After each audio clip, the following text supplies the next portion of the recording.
지도를 지금 보고 있는데요. 부동산 거래 규제 지역 지정 현황 지금 지도를 보고 있습니다.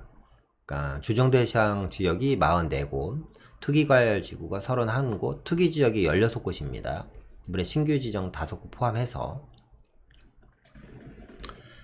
자, 보니까요, 맨 처음에 제가 알고 있는 규제 지역이 이제 빨간색이었는데, 이 규제 지역이 점점 커지고 있어요. 점점 이 규제 지역이 거대해지고 있는 거죠.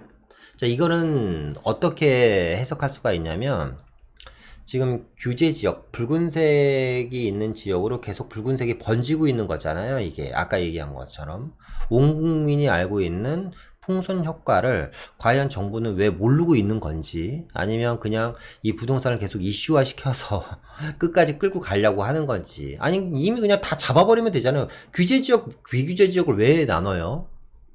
그냥 싹 다 규제해버리지, 그냥 전국토를. 그죠?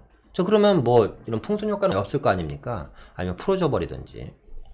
이 지도를 이렇게 가만히 보면요, 저는 이제 안양, 만안, 의왕, 수원, 장안, 수원, 권선, 수원, 영통 지역 이번에 규제 지역으로 묶였는데, 지도를 가만히 보면 이제 20번째 규제 지역이 눈에 너무 자꾸 보여요. 저는 아, 여기가 이제 20번째 규제 지역이 되겠구나.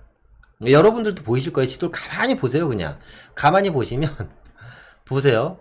이번에 수용성에 이제 추가 조정 대상 지역에 한복판이 있는 지역이 있잖아요. 안양, 만안, 동안, 의왕 딱 정가운데 톡, 그 가운데에 있는 지역이 딱 빠졌잖아요. 뭐 군포 3번 지역 같은데, 그리고 수용성 서부 지역 같은 지역이죠. 특히 이제 서부 지역은 최근에 이제 신규 분양 물량이 좀 활발한 지역이고, 입주가 이제 계속해서 진행되는 지역들이죠.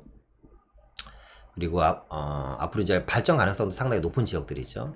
산업단지들도 많고, 대표적인 게 이제 인천 안산 지역. 가격도 상당히 저렴하고. 그러니까 지금 이 비규제 지역으로 비규제 지역이 확산되는 게 왜 그러냐면 여러 가지 이유가 있어요. 아까도 앞서 누구나 알고 있는 것처럼 이제 규제 지역에서 투자가 힘드니까 비규제 지역으로 넘어가는 것도 있고, 첫 번째는. 두 번째는 뭐냐면 점점 라이트한 거, 이제 가벼운 물건, 투자 금액이 약간 가벼운 물건을 투자를 하시려는 분들이 많이 늘어나다 보니까 무거운 거 말고요, 쉽게 팔고, 그러니까 뭐 1억 미만으로 샀다가 그냥 몇 천만 원 벌고 나오고 뭐 이러려고 생각하시는 분들도 많다 보니까, 그러니까 좀 가격이 저렴한 지역들로 계속 빠지고 있는 겁니다. 이제 인천 안산 지역이 좀 제 눈에는 보이고, 그리고 이번 규제 지역에 이제 남부 지역도 보이네요. 저는 이렇게 지도를 보니까 뭐 오산, 뭐 평택, 동탄. 평택 같은 경우는 집값이 지금 뭐 분양권 거의 마이너스 P잖아요, 지금.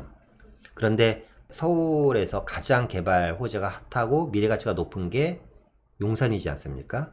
저는 이제 감히 수도권에서 개발 호재가 많고, 향후에 수도권에서 중심이 될 만한 곳 중 하나를, 뭐 그런 지역이 한 두세 군데 있는데 그 중에 하나를 전 평택으로 보고 있거든요. 근데 평택은 어쩔 수 없이 지금 물량이 치이고 있는 시장입니다. 언젠가는 해결이 될 지역이에요. 평택이 계속 지금 이렇게 지금 뭐예요? 힘이 지금처럼 비실비실하게 힘이 빠지는 지역은 아닙니다. 시간이 지나면 다 해결될 지역이긴 합니다만, 어쩌면 그 속도가 좀 빨라질 수도 있다. 이런 규제 지역의 확대로 인해서. 그리고 이제 북쪽 지역도 보면 자꾸 눈에 보이는 지역들이 몇 군데가 있는데요. 그 지역은 이제 그만 한번 얘기하겠습니다. 이게 또 이제 이게 유튜브에서 특정 지역을 또 얘기를 하면 또 얘기한다고 또 뭐라고 해요. 왜 그 지역을 얘기해서 또 뭐 그쪽으로 가서 투자를 하네 안 하네, 그래서 가격이 또 올랐네. 근데 요즘 뭐 말만 하면 좀 말하기가 좀 대한민국은 언론의 자유가 있고 발언의 자유가 있고 내가 소신 있게 말할 수 있는 자유가 있는 나라인 것 같은데, 자꾸 공격을 합니다. 근데 어쨌거나 보여요. 북쪽에서도 이렇게 보면 그런 지역들이 이제는 이쪽으로 가겠구나, 자금의 흐르기. 그러니까 여러분들 가만히 보시면 보이실 겁니다. 근데 어쨌거나 조만간 20번째 대책에 포함될 지역들이 너무나 보입니다. 이게. 그러니까 이 20번째 지역들이 이제 나타난다라는 거죠. 그러니까 결국에는 또 다른 풍선은 계속해서 떠오른다, 그냥. 그러면 또 다시 터트려야지 되고. 그럼 그 이제 지역이 묶이고 반복인 거죠, 반복. 그러니까 이런 지속적인 규제는요, 부동산의 이슈화로 이제 최근에는 뭐 전 국민이, 그러니까 초등학생까지 이제 부동산에 관심을 가지게 되어 버렸어요. 그러니까 온 국민이 지금 불안해하는 거겠죠. 불안해하는 겁니다. 그러니까 정부 이야기를 듣고 정부를 탓하는 건 아닙니다만 뭐 정부 이야기를 듣고 혹은 누군가의 얘기를 듣고 아직 주택 구입을 못 하시는 분들 같은 경우는 엄청난 심리적 불안감이 있을 거예요. 그리고 되게 몹시 조급해 하실 겁니다. 그래서 저는 꼭 규제만이 방법은 아닐 거라는 생각이 듭니다. 앞서 말씀드렸던 것처럼 무주택자들한테는 좀 대출을 완화해주고 필요한 곳의 공급을 늘리는 방법을 취해야 되지 않을까. 앞서 말씀드렸던 것처럼 2021년부터는 본격적인 공급량 감소가 시작되고요. 2022년, 2023년으로 가면 거의 이제 제로 상태입니다. 그러면 서울의 재개발 재건축은 저희 이따 마무리 단계고요. 이제 앞으로 나올 물량은 거의 없다고 봐야지 됩니다. 그러면 3기 신도시 하나 바라보고 있어야지 되는데 30만원 그거 언제 될 줄 알고 그걸 바라보고 있겠습니까? 그러니까 올해는 제가 앞서 말씀드렸던 것처럼 올해는 그냥 그렇게 흘러가는 시장이 될 것 같고 아마 올 하반기부터 내년부터의 물량에 대한 불안감이 확산이 되면 다시 한번 부동산 시장이 또 불타오를 수도 있다. 이제 그런 게 좀 무서운 거거든요. 그러면 그렇게 앉지 않으려면 국민들한테 공급에 대한 좀 확신을 줘야지 됩니다. 그러니까 3기 신도시가 얼마나 빨리 진행될지 모르겠어요. 이 토지 보상이라는 게 만만치 않은 작업이라서. 근데 굳이 토지 보상을 하지 않고도 내가 갖고 있는 주택을 요즘 서울시에서 재개발 재건축을 원하는 단지들이 얼마나 많습니까? 서울 구도심 같은 경우 특히 이런 지역들 좀 활발하게 개발을 좀 시켜줄 필요가 있다. 계속해서 억눌러서 규제로 인해서 재개발 재건축을 막을 것이 능사가 아니라 뭐 누차 강조합니다만 수도권의 30만원랑 서울의 20만원은 게임이 틀린 거거든요. 헬리오시티 같은 아파트가 20개 단지가 들어가는 겁니다. 지금 서울의 재개발을 원활하게 풀어주기만 하면 20만 호 이상의 주택은 정말 빠른 시일 내에 공급될 수도 있고 그게 확정이 된다면 확실하게 이제 정해진다면 서울에 20만 호 물량이 공급된다라는 게 확정이 되면 그러게요. 저는 겁나서 집을 뭐 며칠씩 못 살 것 같아요. 새 아파트가 20만 원이나 쏟아지는데 그것도 서울시 한복판에.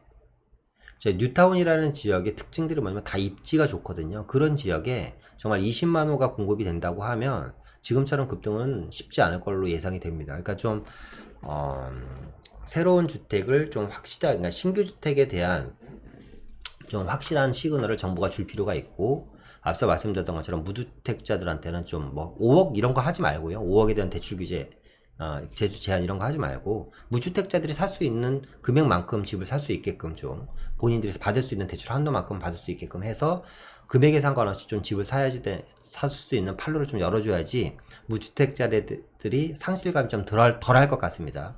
그리고 누차 강조하지만 이런 규제책만이 아닌 좀 완화책도 써서 시장의 물량이 좀 자연스럽게 풀리게 올 6월달까지만 해도 그렇지 않습니까? 10년 이상 보유한 주택에 대해서 양도소득세를 일시적으로 감면해주는 거. 혹시 왜 10년이라는 토를 다는지 모르겠습니다. 아니 3년 전에 샀어요. 근데 팔고 싶어. 그럼 그냥 뭐 6월달까지 기간에 상관없이 좀 양도소득세를 완화해준다고 하면 아마 지금보다는 엄청나게 많은 물량이 저는 시중에 풀릴 걸로 예상이 됩니다. 근데 10년을 못 박아 두다 보니 자 10년 동안 안 판 사람들은 두 가지예요. 그냥 첫 번째 앞으로도 안 팔 사람입니다. 앞으로도 안 팔 사람. 자, 두 번째. 팔려고 엄청나게 노력했는데 안 팔리는 물건을 10년 동안 갖고 있었던 거예요. 둘 중에 하나거든요. 10년 동안 안 파신 분들의 특징이. 그럼 팔려고 열심히 노력했는데 양도소득세를 감면해준다? 자, 팔려고 열심히 노력했는데 안 팔리는 물건은 양도 차익 자체가 없어요. 그냥. 그러니까 나올 물건이 아니라는 거죠. 말씀드렸던 것처럼 10년 동안 안 팔았다라는 것은 그전에도 이미 팔 수 있는 기회는 얼마든지 있었는데도 안 팔았다는 건 앞으로도 안 팔 계획이 안 팔 가능성이 상당히 높다라는 거예요. 그러니까 이번 6월달 안에 나올 물량이 얼마나 있을지 모르겠지만 저는 그렇게 많을 것 같지는 않습니다. 개인적으로. 좀 정리를 해볼게요. 정리를. 뭐 얘기를 하다 보니까 한도 끝도 없이 정말 간만에 제가 이 부동산에 대한 얘기를 하다 보니까 유튜브를 하다 보니까 할 말이 너무 많아서 지금 이러다 밤샐 것 같은데 결론을 좀 지어보겠습니다. 자, 첫 번째 20번째 대책 무조건 나온다. 뭐 그러면 새로운 뭐 20번째 대책이 나온다는 건 제가 아까 지도를 보면서 말씀드렸죠. 제 눈에 자꾸 20번째 지역이 보인다고. 새로운 풍선이 생긴다라는 겁니다. 새로운 풍선이 생긴다라는 거고요. 결국에는 이 정책에 대한 실효성에 대한 의문이 생기는 거죠. 아니 19번째 대책이 나오는데 20번째 대책이 나오고 또 21번째 대책이 나온다는 것은 집값을 못 잡고 있다라는 증거잖아요. 그리고 뒷북을 치고 있고 계속해서 두더지 잡기 게임을 하고 있는 겁니다. 앞서 말씀드렸던 것처럼 두 번째는 수용성 같은 경우는요, 단기 조정은 오겠죠, 당연히. 이번에 규제 지역으로, 조정 대상 지역으로 포함이 됐기 때문에, 그러므로 인해서 매물 감소가 이루어질 거고, 매물이 또 일시적인 증발이 현상이 일어날 겁니다. 그러면서 어느 정도 시간이 지나면 이 조정 대상 지역에 대한 내성이 생길 거고요. 그러면서 다시 호가가 상승될 가능성이 상당히 높다. 악순환입니다, 악순환. 세 번째는 잦은 규제로 인한 내성. 이미 지금 서울 수도권의 규제 지역을 몇 년째 하고 있는 사람, 저 같은 경우도 마찬가지지만, 그냥 규제 지역이구나. 그냥 그러고 사는 거예요, 그냥. 그러면서 집을 또 사는 거고. 그러니까 내성이 증가해서 별 의미가 없어요, 지금. 그러니까 이게 근본적인 해외 정책은 아니라는 거죠. 반드시 수요 동반 정책이 반드시 필요하다. 서울 노후주택가의 개발이라든가. 아니, 서울에 개발할 땅이 얼마나 많아요. 제가 어저께 성수동을 갔다 왔는데, 성수동의 90%가 중공업 지역입니다. 그런 중공업 지역, 서울시 공장지대가 왜 필요해? 더 이상 필요 없잖아요. 그럼 이런 중공업 지역에 대해서 빨리빨리 법안 처리를 해서 이런 중공업 지역에 좀 고밀도 개발을 가능하게 해서 좀 주거와 업무가 복합된 좀 개발을 하려고 이미 잡아놨잖아요. 2030 준주거 지역, 중공업 지역 종합발전 계획. 2030 중공업 지역 종합발전 계획이 그게 만들어진 지가 벌써 얼마예요? 그냥 5년이 다 돼 가거든요. 그 안에는 정말 잘 만든 자료입니다. 정말 잘 만든 계획이고, 더 이상 필요 없어진 서울시의 중공업, 노후화돼 가고 있는 중공업을, 주역을 새로운 활력을 불어넣는 주거와 상업과 업무가 공존하는 새로운 주거 지역으로 만들겠다라고 했으면 만들어야 될 거 아니에요. 성수동 중공업 지역, 금천구, 그리고 가리봉동, 지벨리, 가산동 같은 건 지금 많이 개발되고 있고요. 업무타운이 많이 들어갔죠. 이미 10,000개 이상의 기업이 들어갔으니까. 그렇게 빨리빨리 개발해야 된다는 거죠. 영등포 중공업 지역, 난개발되고 있잖아요. 지금. 그런 지역을 계획을 세워서 고밀도 개발을 하게 해서 좀 주거 물량을 좀 향상시키는 좀 노력이 필요하다. 그리고 서울시 노후주택가, 지금 뉴타운 지역들이 구역 해지되고 일몰제가 진행되고 집권 해지되는 지역들, 지금이 문제라 앞으로 10년 후가 문제입니다. 그러면 노후주택들이요, 지금 대표적인 지역들이 몇 군데 있는데 노후도가 지금 다 80%가 넘고요. 정말 지금 붕괴 직전인 서울 지금 뉴타운 지역들 중에서 구역이 해지되거나 아니면 일몰제로 진행이 돼서 지금 구역이 사라지는 지역들 중에서 그런 지역들의 거의 10%에서 15%가 붕괴 직전에 있는 주택들입니다. 불나면 다 끝나는 거예요. 소방차 진입도로도 없어요. 이런 지역을 개발을 해야지 될 거 아닙니까? 왜 엄한 자꾸 논밭에다가 아파트를 지으려고 하는지. 5번째입니다. 키 맞추기는 계속 진행된다. 키 맞추기는. 앞서 말씀드렸던 것처럼 강남을 잡으니까 강북이 뜨고, 강북을 잡으니까 옆에 수도권이 뜨고, 또 수도권을 잡으니까 그 인접 수도권이 뜨는 겁니다. 맞춰지는 겁니다. 계속 달아나면 올라가고.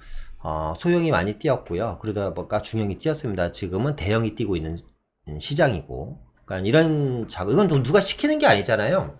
자, 2017년 1월부터 12월까지는 소형만 움직인다. 2018년 1월부터 12월까지는 중형만, 누가 이렇게 시킨 건 아니잖아요. 그죠? 두 번째는, 예를 들어서, 마포구의 아파트 가격은 여의도의 아파트 가격을 절대 넘으면 안 된다. 마포구 아파트 가격은 강남의 아파트 가격을 넘으면 2년 이상의 징역에 처한다. 이런 법이 있는 게 아니잖아요. 그죠? 이거는 그냥 시장에서 만들어지는 거예요, 그냥. A라는 지역과 B라는 지역의 차이는 왜 생기는 거냐면, 그냥 시장 자체가 그렇게 만들어지는 거예요. 그죠? 그러다 보니까 먼저 간 놈을 따라서 후발주자가 따라가는 거죠. 이런 키 맞추기는 계속해서 이어지는 겁니다. 그래서 이게 정책으로 잡힐까요, 과연? 저는 안 그럴 것 같은데.